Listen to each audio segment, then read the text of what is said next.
Mas me conta, o que você anda aprontando por aí? Então, muita coisa.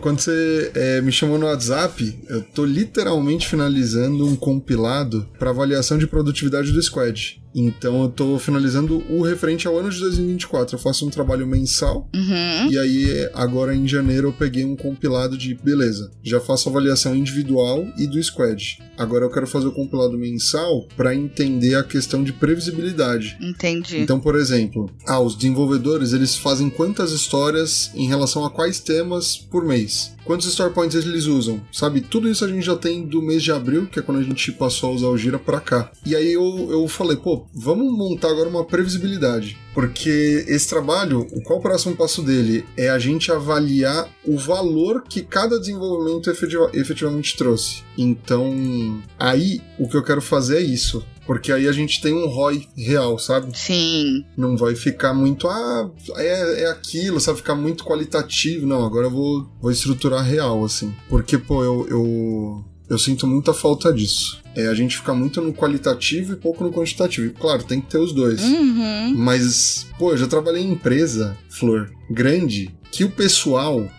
o que esse desenvolvedor faz? Não sei, ele aparece como se fosse o Yoda, sabe, do fundo do pântano. E aí eu falava, cara, como ninguém olha pra isso? É uma empresa grande, sabe? Sim. Enfim, e aí com base nisso e com o nosso CEO, que eu tô numa startup agora, a gente montou esse padrão aqui que eu quero te mostrar. Massa. Aí aqui eu peguei um mês aleatório, tá? Esse daqui é o mês de outubro do ano passado, mas a gente começa a review falando qual foi o contexto, então, o que aconteceu, sei lá, alguém saiu de férias? Teve algum top-down? Teve alguma emergência absurda? E aí eu deixo aqui porque isso daqui virou uma documentação mesmo. Depois, quando a gente quer ver o que aconteceu nesse momento, a gente consegue usar esse arquivo. Eu coloco em apresentação porque é mais fácil, acho que as pessoas digerem mais rápido, sabe? Sim. Então aqui, visão geral. Todas as colunas que a gente tem, do momento que a história, né, a solicitação de desenvolvimento aparece que está em a fazer até quando ela é concluída, que é o nosso DOD. Ou seja, já foi testado, aprovado e subiu em produção, aí sim ela está concluída. E aqui eu tenho os dados por desenvolvedor. Então, fechou a sprint. Quando fecha a sprint, quantas histórias desse desenvolvedor aqui estão em a fazer, refinamento funcional, técnico, pronto para desenvolvimento, né, até concluído. E aí eu consigo ver como está sendo o desempenho de cada um deles. E aqui eu faço um depara com o que aconteceu no mês anterior. Então aqui eu vejo, peraí, em a fazer a gente tinha 54 e caiu para 33. Isso é bom. Quer dizer que as histórias estão efetivamente começando a saírem, né? E aí o que é mais expressivo de um mês para o outro, aí eu faço essa pontuação aqui. Então, em testes aumentou. Então, peraí, se em testes aumentou, talvez o nosso QA precisa de ajuda, talvez tenha alguma história um pouco mais cabeluda que ele precisa de um refinamento. Enfim, aí a gente vai fazendo esses deparos. E aqui eu tenho o histórico de histórias concluídas de todos os meses. Então, desde que a gente começou em agosto de 2023 até agora, quantas histórias o Squad foi entregando mês a mês. Então, por mais que tenha essa visibilidade por pessoa, o grande objetivo é olhar qual o impacto no time como um todo, né? Acho que isso foi uma coisa legal que eu, pelo menos, notei, assim, porque, pelo que eu entendi, também leva em consideração a complexidade das histórias e tudo mais, né? Não é só sobre um número e... Enfim, só isso. É isso, perfeito, porque isso daqui é o throughput. Então aqui é só quantidade de histórias, mas é exatamente o que você falou. Tem história que é mudar a cor de um botão. Uma história para mudar a cor de um botão, uma história para lançar um PDV, por exemplo, que é um produto que a gente lançou um tempo atrás, é muito diferente. E aí a gente começou só olhando para o throughput, a gente viu que não fazia sentido, e aí a gente passou para Story Point, ou seja, a gente olha a quantidade de histórias mais o nível de complexidade, porque senão alguém pode claramente sair prejudicado. Sim. E aí a gente fez um affinity sizing, ou seja, eu peguei histórias de 1 até 21 pontos, e aí eu peguei, junto com o nosso Tech Lead, exemplos, tipo, qual história para cada uma dessas pontuações faz sentido. E aí, a partir do momento que a gente teve essas referências, a gente compartilhou com o time. E aí o time falou, não, peraí, como eu classifico as histórias? Tá bom, isso daqui é um material de referência. Eu posso usar como base para atribuir as pontuações aqui nas histórias que eu tô tocando. E aí a gente começou a fazer esse trabalho, e aqui é a mesma coisa, é um grande recorte. Todas as colunas de a fazer até concluído, quantos story points cada desenvolvedor entregou. Então, se aqui, por exemplo, esse desenvolvedor aqui, ele entregou um número razoável, de número de histórias junto com os demais. Por outro lado, em questão de story points, ficou muito acima. Então eu consigo ver que o desempenho dele foi um pouco melhor. E aí, claro, aqui eu tô fazendo avaliação individual, mas o importante é o todo. Eu preciso ter essa visão do todo. Então eu faço a visão desenvolvedor individual, especialidade, ou seja, a média de todos os desenvolvedores back, a média de todos os desenvolvedores front, e aí sendo o squad. Eu tenho essas 3 camadas. E eles têm acesso? Tem. É totalmente aberto. Ah, que massa. Que legal, muito legal isso. Aqui a ideia não é punir. Eu gostei muito da sua pauta porque ela traz isso. Aqui a ideia não é vigiar e punir, né? Ou punir e punir. Aqui a ideia é, desenvolvedor, a gente identificou esse problema. Vamos conversar? Tem alguma coisa pegando? Tem algum problema pessoal? Tem algum tipo de tecnologia que você não está familiarizado? Alguma linguagem de código que você pegou em partes? E aí a gente entende como a gente consegue ajudar de alguma forma. Como a gente desobstrui o caminho. Eu achei incrível. Achei massa. Eu acho que a gente pode destrinchar um pouquinho mais. Vamos começar? Bora. Vamos sim.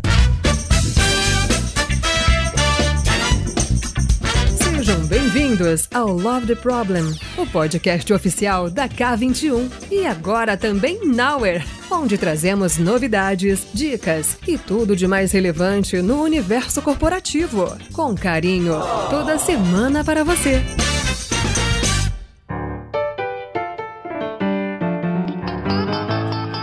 Então fala galera, aqui é a Flor, esse é mais um episódio do Love the Problem. Daqui a pouco eu apresento o meu convidado pra vocês, mas eu queria falar de um negócio que tá em todo lugar que eu olho. Eu rolo o Instagram, eu rolo o LinkedIn, seja lá onde for, tá lá, produtividade. Produtividade é a palavra do momento, né? Pra qualquer pessoa, pra qualquer coisa, mas principalmente pra gente também que trabalha com conhecimento, que é um pouquinho mais complexo, né? De entender se a gente tá de fato sendo produtivo ou a gente tá preenchendo o tempo com tarefas, sendo tarefeiro, né? Como a gente fala. Então hoje a gente vai falar um pouquinho sobre como a gente pode medir, como a gente pode entender e até questionar a ideia do que é produtividade, né, no trabalhador do conhecimento. Então vamos focar aqui em pessoas trabalhadoras que possuem tarefas complexas, precisam executar tarefas complexas, criativas, intelectuais, que eu acho que tem aí um grauzinho a mais de complexidade quando a gente fala sobre produtividade. Quem nunca, né? Quem nunca acabou o dia? Nossa, hoje eu respondi 30 e-mails, fiz 7 reuniões, não consegui parar para ir ao banheiro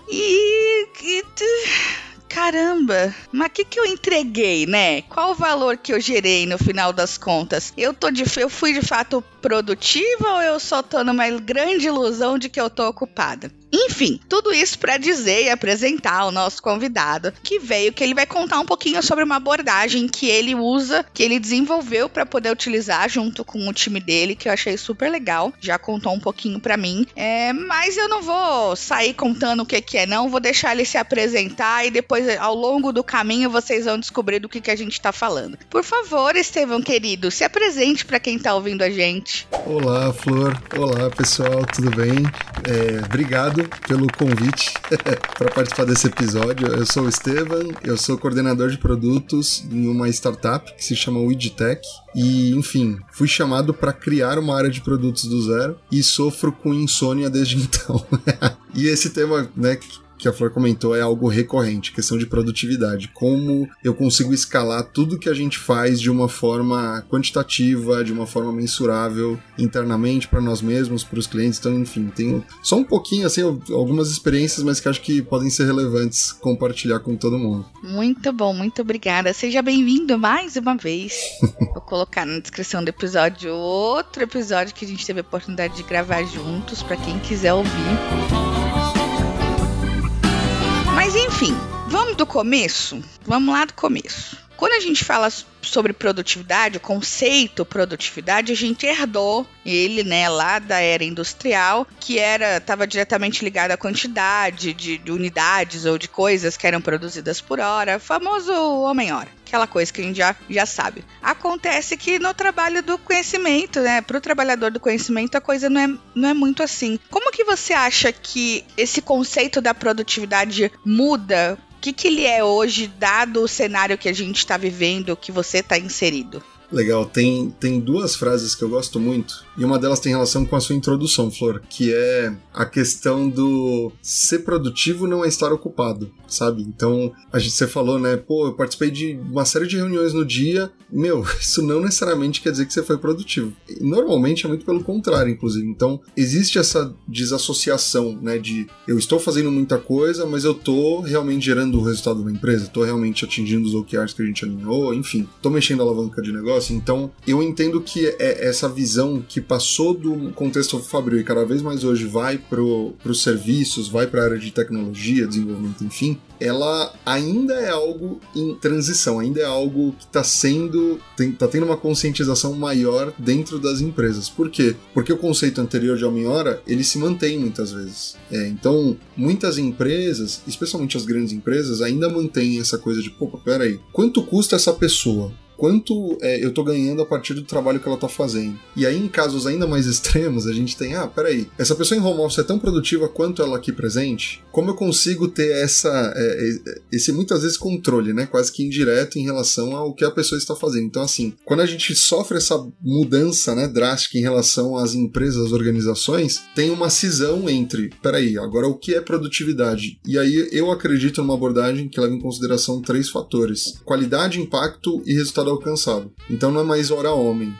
O que eu fiz, eu vou ter retrabalho? Se eu não vou ter retrabalho, então foi algo produtivo. Qual o impacto? Como isso atingiu meus clientes? E quais foram os resultados alcançados? Qual foi o ROI efetivo? Então, enfim, mas eu ainda acho que é um trabalho de formiguinha. Aos poucos a gente chega lá. Mas é bem isso mesmo que você falou, a grande diferença. A gente está lidando com o fato de que não é sobre volume, né? É exatamente como você falou, sobre impacto e sobre valor gerado. Quantas vezes, né, a gente lidando com algum problema complexo, fica lá martelando e a solução não vem, não consegue encontrar e puxa, horas passadas e nada. Se fosse num entendimento, né, antigo da produtividade, você estava sendo improdutivo. E aí, em determinado momento, você vai lá. Então, o trabalho criativo, ele é mais complexo, né? Não dá pra gente medir com a mesma régua. Acho que essa é a grande diferença, assim, do que a gente tá falando. É uma questão que a gente depende do cérebro, que a gente não tem, talvez não tenha como ter uma previsibilidade muito alta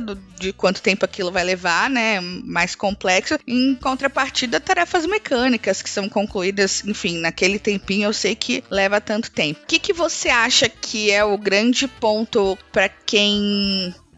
imagina assim, quem tá com dificuldade de entender se tá sendo está ocupado ou está sendo produtivo? O que você acha que diferencia aquele fator? Olha, se isso daqui não tá acontecendo, não é produtividade, é ocupação. Legal, eu gosto muito da abordagem que olha para os OKRs. De novo, OKR é quase uma buzzword, né? Porque muita gente usa e não sabe exatamente o que significa, não sabe como é a aplicação na prática mesmo. Mas o que eu faço no dia a dia precisa estar conversando o tempo todo com os OKRs. Então as pequenas ações do dia a dia de alguma forma precisam estar alinhados. Se eu estou fazendo alguma coisa que não está alinhado com o OKR, eu acredito que isso é improdutivo. Então, se eu estou fazendo uma ação que não está alinhada, que não é pelo que meu gestor vai me reconhecer, pelo que a minha área, a diretoria vai me reconhecer, eu posso estar fazendo algo, eu posso estar gastando cartucho. E aí, eu gosto muito de videogame, então vou fazer uma analogia meio nerdola aqui. Mas a gente tem uma barrinha de estamina. Eu tenho uma barrinha de estamina que é de 10, por exemplo. Para fazer cada ação, eu vou gastar 1, 2... Vai chegar um momento que ela vai zerar. E quando ela zera, eu preciso recarregar. Não adianta eu querer fazer tudo, porque se eu fizer tudo, minha barrinha vai zerar e muito provavelmente eu não vou concluir tudo que eu quero, né, que eu preciso fazer. Então eu preciso usar com parcimônia. Eu estar em 1 milhão de reuniões, muito provavelmente vai te onerar pensando na minha perspectiva como coordenador de produto. Como eu consigo sentar com o UX para repassar a lógica do user flow que eu tenho em mente? Como eu consigo criar relatórios de produtividade junto com o team lead para a gente conseguir reportar ao final da sprint? Como eu consigo fazer uma análise de concorrência, que eu já estou querendo fazer há algum tempo, para entender o que os nossos concorrentes estão fazendo aqui. Enfim, eu preciso entender, o que é valor? Né? Como a empresa enxerga valor? E aí sim eu vou, né, fazer minhas ações do dia a dia com base nisso. Se não, eu vou ficar em 1 milhão de reunião, que eu não precisava estar. Talvez o PO pudesse estar no meu lugar. talvez ainda é com a área comercial, não é comigo, não é com produto ainda. Então, assim, precisa escolher as batalhas que você vai travar. Não dá pra travar tudo o tempo todo. Às vezes a gente acaba se vendo em alguns lugares que a gente, acho que o que você falou sobre alinhamento com o objetivo faz toda a diferença. Não sabemos, é meio Alice, né? Sei que é clichê citar isso, mas se eu não sei pra onde que eu tô indo, qualquer lugar serve, né? Então é ocupação, eu não tô sendo produtiva de forma alguma, né? Mas tá bom. Falamos de produtividade, daí agora eu quero saber como que você tá lidando com isso. Queria que você me contasse um pouco do contexto que você tá inserido, mas mais ainda, depois destrinchar a ideia de criar um framework ou uma estrutura específica para poder olhar para a produtividade no trabalho que você faz, que é uma forma de trabalho do conhecimento. Então conta um pouquinho do contexto, como que é hoje o time que você trabalha e depois de onde surgiu essa ideia. Claro, a gente falou, né, antes de começar a gravar, mas eu já trabalhei em grandes organizações, como PO, como PM, e eu me assustava o quão solto era essa questão de monitoramento de produtividade. Porque, de novo, na minha concepção, você precisa ter a visão a curto e a longo prazo. Curto prazo é entender se o squad está trabalhando como deveria, as pessoas estão aqui agora, as pessoas estão realmente fazendo o que precisam fazer. Só que, claro, a curto prazo, se eu só olhar para o curto prazo, eu vou deixar todo mundo maluco e eu não vou deixar as pessoas trabalharem como elas devem. O longo prazo é justamente eu entender, beleza, onde queremos chegar. Não é só monitorar a curto prazo, mas com base nos OKRs, nos objetivos que a gente tem, onde a gente quer chegar. E aí eu consigo calcular o ROI, né? Eu consigo entender para onde os investimentos, para onde tudo que a gente está fazendo está desembocando. Então essas duas visões, para mim, elas são fundamentais. E normalmente eu vejo muito longo prazo e nada de pouco prazo. Então eu vejo muito quais são os objetivos da empresa, onde queremos ir. E legal, tem que ter isso mesmo. Mas o que eu vejo é que a curto prazo falta algum tipo de detalhamento, falta algum tipo de atenção. Então, exemplo, eu vou mostrar, eu queria poder mostrar, né? O podcast não vai permitir, mas a gente criou um framework para visualizar em 3 camadas por desenvolvedor, por especialidade do desenvolvedor, ou seja, back-end, front-end, e por squad, como está sendo o desempenho de cada um. Por quê? Porque aí eu consigo entender se, para essas histórias, com esse perfil, o desenvolvedor Zezinho, ele está com dificuldade. Será que ele tem familiaridade com esse tipo de linguagem de programação? Será que falta algum tipo de critério de negócio para ele poder seguir? Então, quando eu consigo ver isso de forma quantitativa, né, eu consigo ver em gráficos como está o desempenho, como está o andamento das histórias, facilita muito na hora de eu dar um feedback, facilita muito na hora de identificar o que pode estar acontecendo. Se eu só deixo o grande objetivo pelo grande objetivo, muitas vezes, se você não tiver uma equipe de seniors, assim, Jedi, muitas vezes você vai ter problemas, você vai patinar, você vai precisar, o que aconteceu? Vou ver e te aviso, aí checa com o desenvolvedor obviamente está muito ocupado, não vai atualizar as histórias sempre com tanta recorrência. Então, assim, ter essa visão tem nos ajudado muito a entender em que momento cada desenvolvedor, cada squad está. E nessa visão que você está trazendo pra gente, que você estruturou, quais são os pilares que você considera principais, assim? Essa visão, ela tá baseada principalmente em quais pilares? Se você tivesse que dar aí 3, 4 pilares. Claro, o primeiro item que é fundamental é a questão de organização. Não adianta eu querer ter um top-down de organização, sendo que a minha empresa não está organizada. Se eu não sei, estratégia para mim é só o mapa para se chegar até o objetivo, é como eu vou fazer para chegar até lá. Se eu não tiver uma organização detalhando muito bem onde queremos ir, não adianta eu tentar mensurar a avaliação, né, o desempenho de nenhum dos colaboradores de forma individual, forma de especialidade ou forma de squad. Então eu preciso ter isso. Esse é um pilar fundamental. O outro ponto é a questão de métricas. Por quê? A gente está num meio de produtos em que a gente fala muito sobre framework. E aí também virou uma buzzword. Eu tenho o framework X, eu tenho o framework Y. Eu uso a plataforma X, eu uso a plataforma Y. Às vezes a gente perde tanto tempo e energia falando sobre que talvez se a gente tivesse dedicado para olhar pro aqui e agora,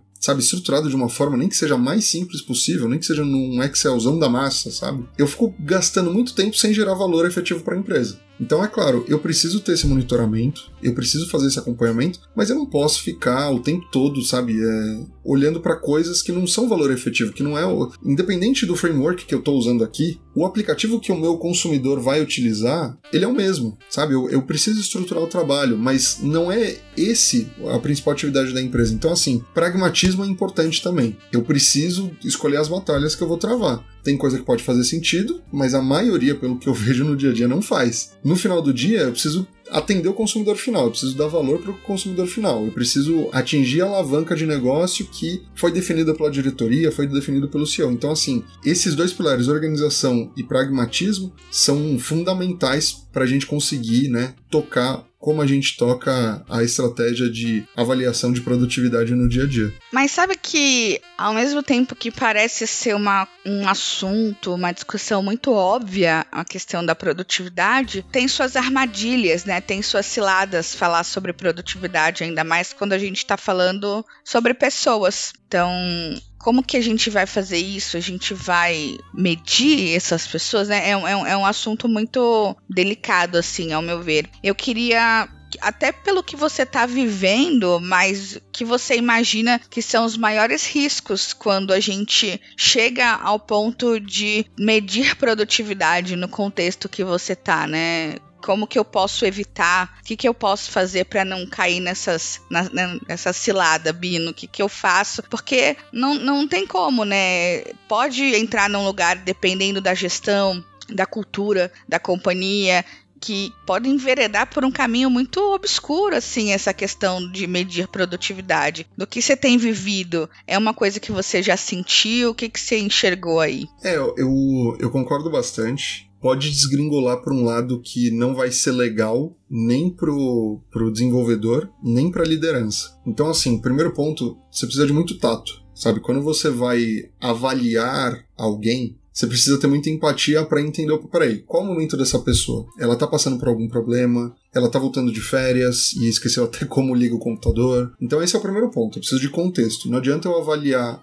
o número pelo número. Se eu não tiver uma visão de contexto, né, um recorte temporal do que tá acontecendo no squad, com essa pessoa, enfim, eu não vou conseguir avaliar de forma efetiva. Recorte tendo sido feito, aí eu vou avaliar, e aqui a gente está avaliando 3 informações principais, quando a gente olha para o desempenho, que é lead time, o tempo que uma história leva para sair de a fazer até closed, com o nosso DOD, né, o nosso Definition of Done. Throughput, que é número de histórias, então quantas histórias o desenvolvedor efetivamente concluiu e o squad concluiu. E Start Point, que não é só o throughput, né, eu preciso entender qual o nível de complexidade de cada uma dessas histórias. E aí isso é feito em conjunto, enfim, é algo co-criado. Então, depois de entender o contexto, eu preciso avaliar a parte quantitativa. Depois da quantitativa, aí eu entendo que faz sentido falar com o tech lead, falar com o diretor de operações. E aí a gente faz uma avaliação, olha só, com base nesses dados aqui, a gente está vendo que esse desenvolvedor, por exemplo, ele é júnior, mas ele está entregando muito. Quando eu olho para a média, ele está acima da média das entregas. Cabe aí uma promoção, cabe aí a gente conversar com ele, cabe aí algum tipo de reconhecimento. O desenvolvedor, ele está abaixo da média, ele decaiu muito dos últimos 6 meses para cá, vale um feedback. Vale entender o que está acontecendo, vale a gente se aproximar. Então, tudo isso que a gente está trazendo é uma ferramenta. Ela não necessariamente é boa ou ruim. Ela vai ser boa ou ruim de acordo com a forma que eu for utilizá-la. Então, se eu usar a ferramenta de uma forma humana, porém efetiva, né, eu preciso ter esse equilíbrio, ela vai ser legal. Se eu usar a ferramenta só pela produtividade o tempo todo, sem olhar contexto, sem querer entender o momento do funcionário, enfim, aí ela vai ser negativa. Porque, de novo, por isso a visão de curto e longo prazo. Curto, eu preciso entender o que as pessoas estão fazendo agora, mas se eu só olhar para isso, ela não se sustenta a longo prazo, porque as pessoas vão sair, o turnover vai ser maior. O turnover sendo maior, para uma pessoa nova entrar, passar pelo processo de maturação, olha o quanto de produtividade eu já perdi aí. Então, não adianta eu ser maníaco por produtividade o tempo todo, porque a longo prazo isso não se sustenta. Eu preciso de um equilíbrio, eu preciso olhar para agora, mas eu preciso olhar para o depois também. Tirando que bons profissionais, minha experiência, se eles gostam de onde eles estão, eles atraem outros bons profissionais. Seja por boas recomendações, seja por exposição indireta, né, no Glassdoor, em alguma outra rede social, em eventos, enfim. Então, é isso, eu preciso olhar para esse equilíbrio o tempo todo. Ou seja, não caiam na cilada de olhar só um número ali ou olhar sem ter um recorte preciso ali do tempo e avaliar de forma isolada, porque senão acaba caindo na cilada de ser uma... Não sei se é uma avaliação mal feita, mas equivocada, né, pelo menos. Quando você fala sobre essa ferramenta, existem outras ferramentas, outros frameworks que vocês chegam a usar de forma combinada, que pode ajudar nesse processo, olhar para a produtividade, enfim. Tem alguma coisa aí que rola junto que costuma funcionar? Claro, tudo que a gente faz está em constante movimento. Então, pra gente chegar aqui demorou um pouquinho, e eu acho que daqui 6 meses a gente vai ter aprimorado algo a mais, a gente vai ter aparado alguma aresta adicional. Então, assim, é algo constante. A gente comentou antes, mas StoryPoint não era algo que a gente estava utilizando no comecinho. E a gente viu a necessidade porque, eu só tô avaliando o quanto cada pessoa, cada squad está entregando. Não faz sentido, porque tem coisa que é muito mais complexa do que outra. Então a gente passou a gente olhou para o mercado, viu o que o que algumas outras startups estavam fazendo. A gente viu o StoryPoint, que tem seus pontos positivos, negativos, enfim. Mas a gente adaptou, tudo que a gente faz é adaptado. Eu não estou usando ao pé da letra o framework de Scrum. Eu não estou usando ao pé da letra o conceito de StoryPoint. Eu estou adaptando para o cenário que eu acho que faz sentido aqui, tendo em vista o tamanho da minha organização, o estágio de maturidade que a gente está quando a gente pensa em cultura agile, como está o nível também das pessoas que trabalham aqui. A gente tem mais júnior, mais pleno, mais sênior, enfim. E aí, a partir de todo esse contexto, eu pego algo, quase um ladrão, né? Você pega algo e adapta. Adapto para o meu contexto, adapto para a minha realidade. Então, esse trabalho é constante. Eu gosto muito de falar com outras pessoas de startups, em especial food tech. Por quê? Aí olha só, o que eu tô fazendo é isso daqui. E já aconteceu de algumas pessoas, mostrarem outras atividades, outros insights, que eu peguei e fiz exatamente isso. Peguei e adaptei. Gostei, isso daqui ficou muito legal. Esse tipo de parâmetro eu não tava calculando quando eu tô olhando para as histórias. Então vou pegar isso daqui e adaptar de alguma forma que faz sentido para mim. Então eu gosto muito disso, trocas. E aí, de novo, o meu papel é como produto. A gente tem uma estrutura um pouco mais enxuta, a gente não tem um team lead. Então muitas vezes eu uso o papel de team lead. E aí reveza entre eu e o nosso tech lead. E a gente fica fazendo trocas, né? O que você acha disso daqui? Vi uma matéria legal, vi aqui uma notícia legal, o que você acha?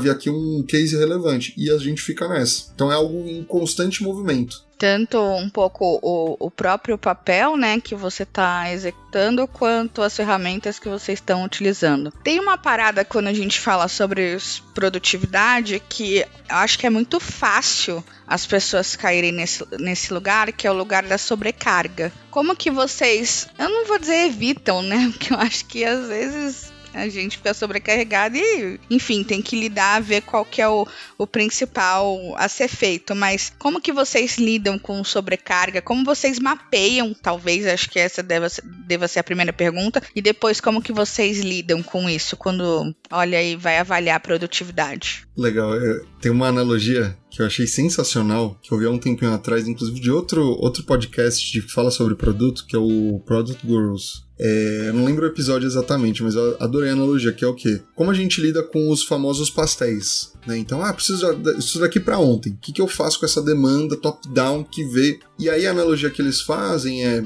nutrição. Não tem problema eu comer pastel uma vez ou outra, mas se eu como só pastel, eu vou passar mal, não vai dar certo. E é um pouco disso. Eventualmente vai surgir imprevisto, é normal, especialmente se tratando de tecnologia e desenvolvimento. Se só acontece imprevisto por outro lado, então a gente tá fazendo alguma coisa errada. A gente não tá refinando direito as histórias, a gente não tá comportando o capacity adequado aqui do squad. A gente está colocando muito mais histórias do que o squad consegue comportar. A gente está entrando em desalinhamento com o comercial está vendendo até a mãe e a gente não está conseguindo seguir o mesmo ritmo. Então, peraí, comercial, dá uma segurada. Isso daqui é um escopo muito diferente do que a gente está habituado. Então, assim, são sintomas. E aí, a partir desses sintomas, eu consigo entender o que está acontecendo. Porque, de novo, eu não posso correr atrás do rabo o tempo todo. Imprevistos acontecem, mas eu preciso entender, para onde estamos indo? Vamos corrigir rota? Vamos. mudou, beleza, acontece. Agora, se eu mudo o tempo todo, pô, esse mês foi pra cá, no mês seguinte pra lá, no outro mês aquilo ali. Não faz sentido. Eu preciso escolher, de novo, escolher as batalhas. Eu preciso focar o que é o nosso core business, o que o cliente tá vendo mais valor. Isso é legal, mas vai ficar pro roadmap.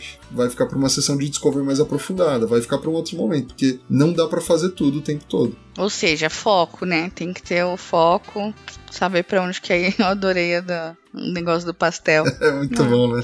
Tipo, minha vida. Acho que eu viveria, assim, meio que só de pastel.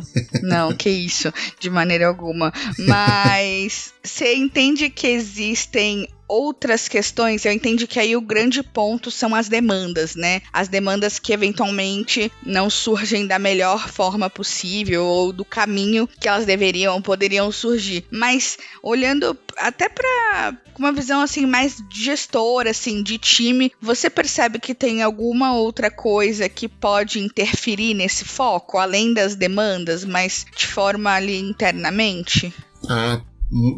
Tudo.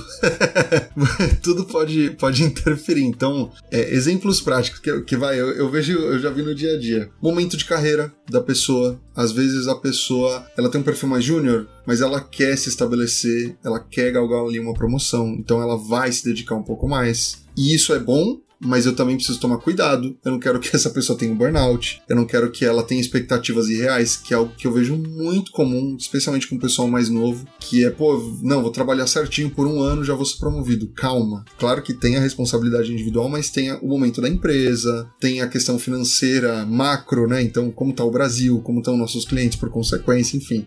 Então tem isso, gerenciamento de expectativa e momento de carreira. Tem uma questão também que é disputa de egos. Então, essa área tem rixa com essa área. Se essas duas áreas têm rixa, como eu consigo conciliar, sabe? Como eu não fico só apanhando no fogo cruzado. Então eu preciso entender como isso vai impactar até as minhas demandas. Se eu fizer mais demanda daquela área ali, a outra vai ficar de birra comigo e vice-versa. Então, como eu consigo, antes de mais nada, blindar o squad? O squad não tem que ver a cozinha, na minha visão, porque eles estão ocupados com efetivamente código, efetivamente fazer funcionar, testar, produzir. Essa parte de relacionamento é legal ter algum tipo de visibilidade, mas não o todo. Quem tem que receber a maior carga sou eu. E aí eu repasso para eles de outro modo. Então, isso também influencia diretamente. Peraí. As duas diretorias que brigam entre si estão solicitando coisas gigantescas. Peraí, então o que faz mais sentido do ponto de vista dos OKRs, do ponto de vista dos objetivos? Essa daqui? Essa daqui. Então, squad, vamos fazer isso daqui. Outra diretoria, sinto muito, mas por conta disso, a gente vai ter que postergar, vamos ter que começar, mas não vai terminar. Porque, de novo, eu preciso blindar o squad. Eles não podem ficar biruleibes da cabeça, porque senão eles espanam. Então tem assim, eu citei 2, mas tem muitos outros fatores que a gente precisa lidar no dia a dia. E aí, até aprofundando um pouco num dos que você trouxe, que eu achei, que eu acho que deve, ainda mais vivendo na era do imediatismo, né, as gerações que querem tudo pra ontem, né, essa questão da performance, da alta performance e saúde mental. Como que a gente equilibra, não só eu enquanto indivíduo, mas como que o sistema pode me ajudar a equilibrar essa questão da alta performance com minha saúde mental, minha qualidade divina. Amém. É tão especial. Qualidade de vida. Até hoje, gente, até perdi aqui. Qualidade divina foi maravilhoso. Mas qualidade de vida, né? Como que você entende que você, enquanto gestor, você falou sobre blindar o squad, o que pode ser feito na prática para que isso melhore, né? Consiga ajudar nesse equilíbrio? Então, a ferramenta em si é um pouco do que eu comentei antes, depende de como eu for utilizar. Com a ferramenta eu consigo entender. Vou dar um exemplo prático. Teve um desenvolvedor que ele estava com dificuldade para determinado produto, porque a gente estava usando uma outra linguagem de programação. E a gente estava começando. Esse desenvolvedor é ótimo, ele é muito bom, ele é muito capacitado. Só que ele demorou muito para ele conseguir dar sequência. E aí a gente foi entender o que tá pegando, porque essas histórias estão aqui já faz algum tempo, porque seus números decaíram, e aí ele abriu, ainda tô aprendendo essa linguagem de programação, não é algo que eu tô habituado, então tô apanhando um pouco aqui. Então eu usei uma forma quantitativa para identificar o problema, e aí eu entendi o contexto e aí de forma qualitativa eu consegui atualizar. Eu consegui,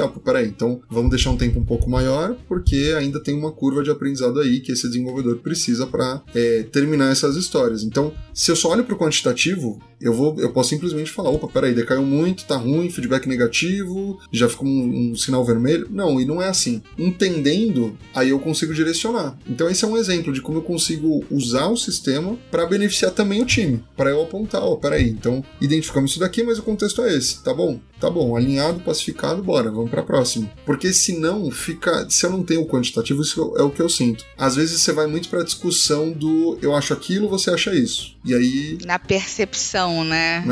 E quem tem o cargo maior sempre tem a percepção melhor. Então, preciso de dado. É verdade, isso é uma parada que... E às vezes é muito difícil medir, né? A gente tem uma dificuldade muito grande de medir. Qual que você acha nessa história da produtividade? Você deu um exemplo muito legal do que você percebeu de conversar com um desenvolvedor, mas numa perspectiva geral, qual que você entende que é o papel do gestor, seu papel no caso, em ajudar essas pessoas desenvolvedoras a serem mais produtivas? Como que você se enxerga nesse lugar?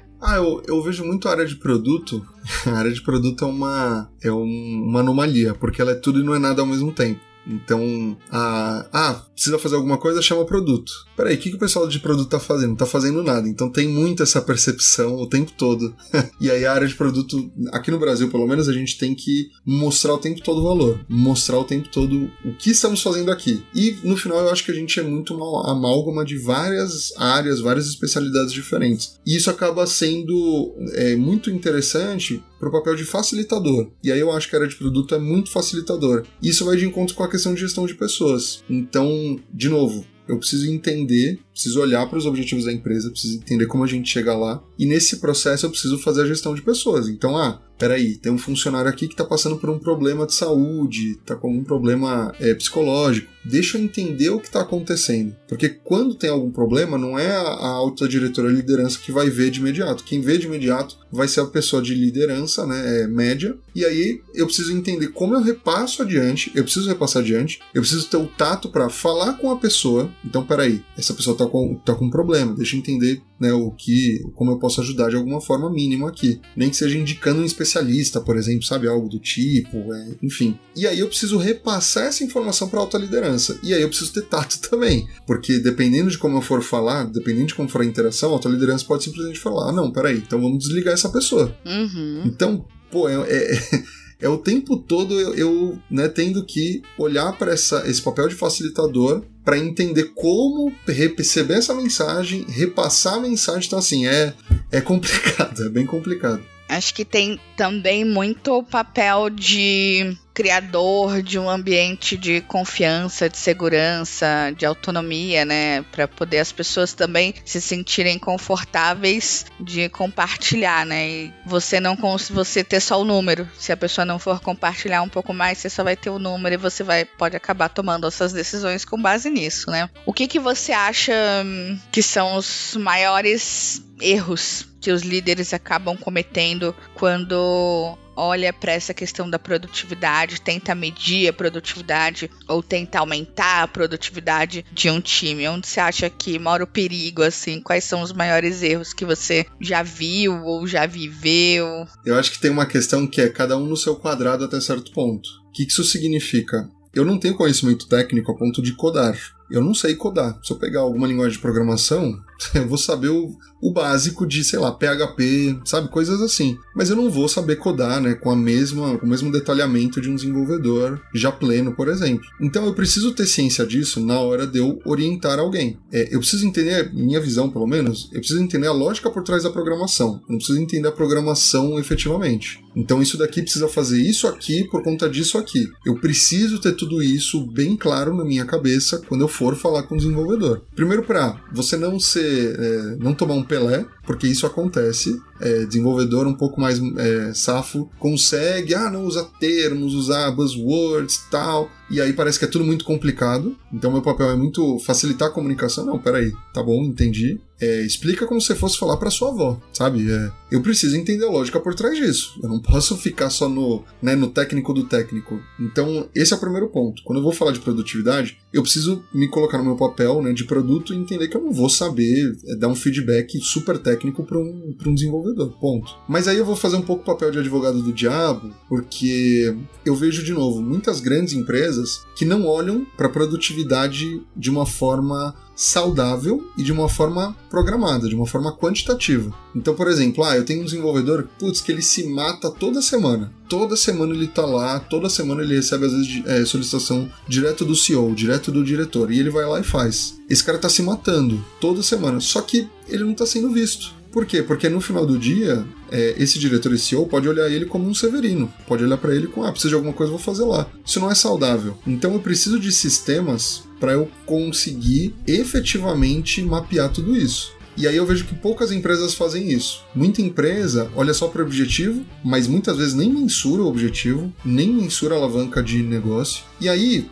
de novo, já vi acontecer, mas já vi desenvolvedor que tem 2 empregos, 3 empregos. Não participa de ritos no dia, e aí, o que tá acontecendo, sabe? E aí, eu não quero ser o cara maluco da produtividade, tem um termo que a Microsoft cunhou de paranoia de produtividade que eu acho maravilhoso, que é os gestores da Microsoft, uma pesquisa feita alguns anos atrás, eles apontavam que a produtividade está caindo por conta do home office e os colaboradores apontavam que a produtividade estava aumentando por conta de home office. Então tem essa paranoia de eu preciso controlar o tempo todo. Não é isso que eu quero. Mas se a gente alinhou esses entregáveis, eu preciso desses entregáveis, sabe? Eu preciso entender, essa relação aqui de histórias vai ser feita até a data acordada. Imprevistos acontecem.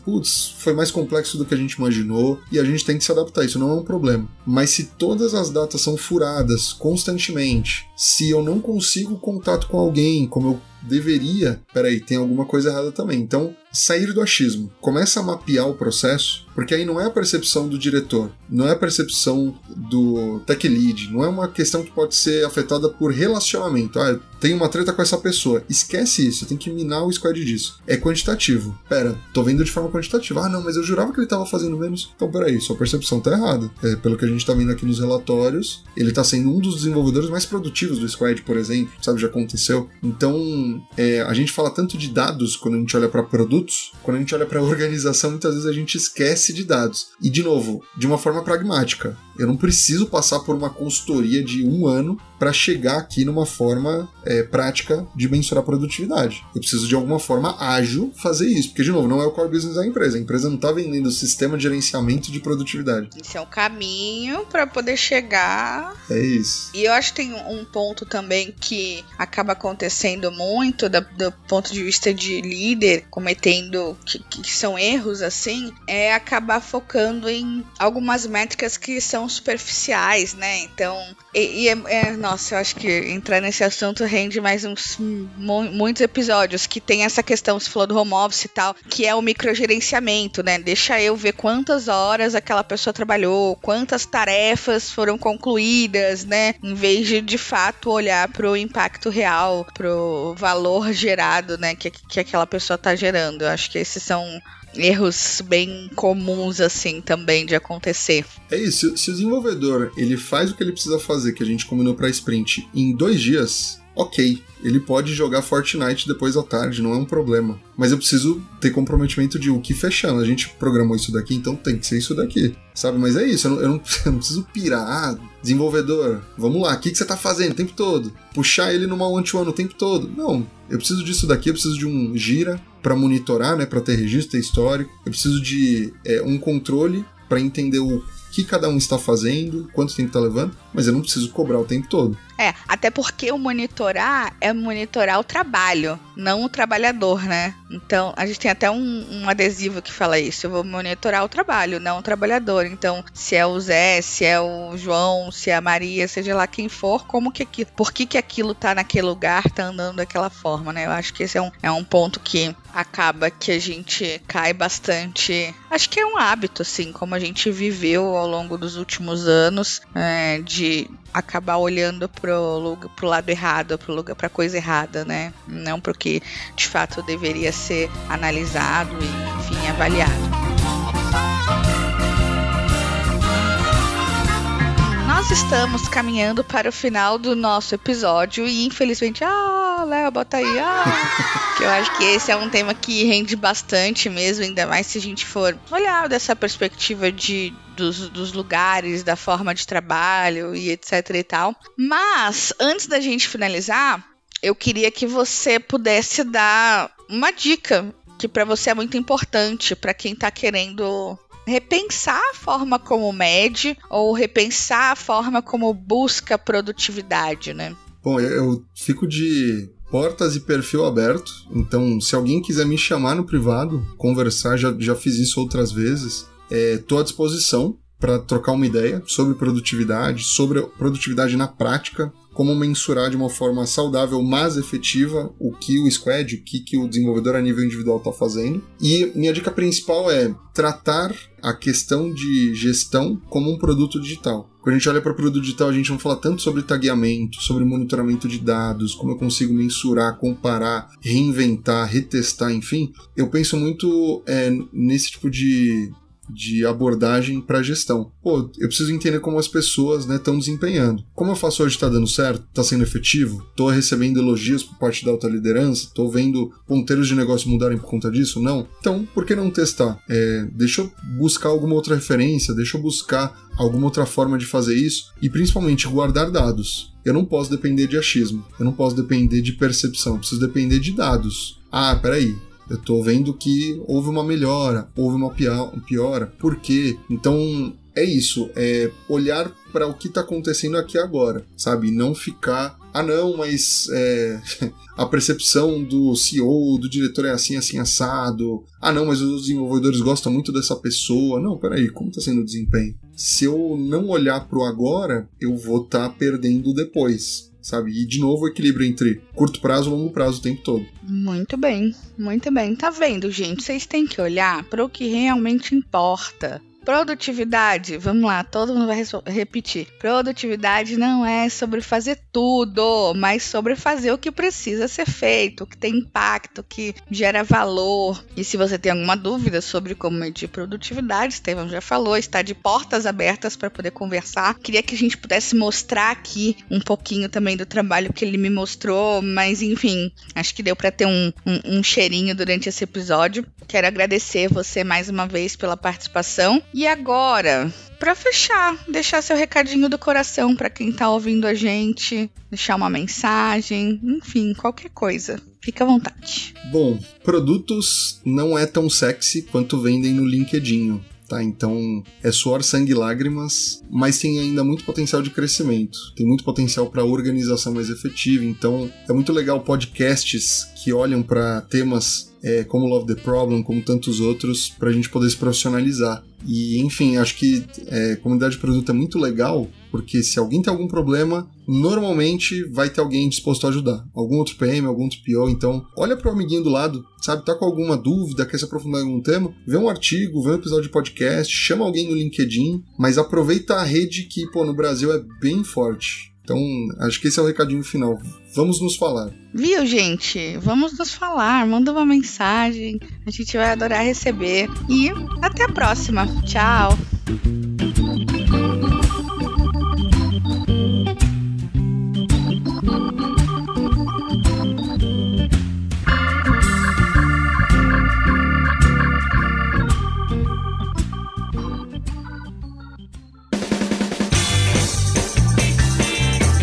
Este foi mais um episódio do Love the Problem, o podcast oficial da K21 e da Nowhere. Se você curtiu, compartilhe. Inscreva-se no seu agregador de podcast favoritos e espalhe conhecimento por aí. Procure por Love the Problem nas redes sociais e deixe seu comentário ou sugestões. Até o próximo!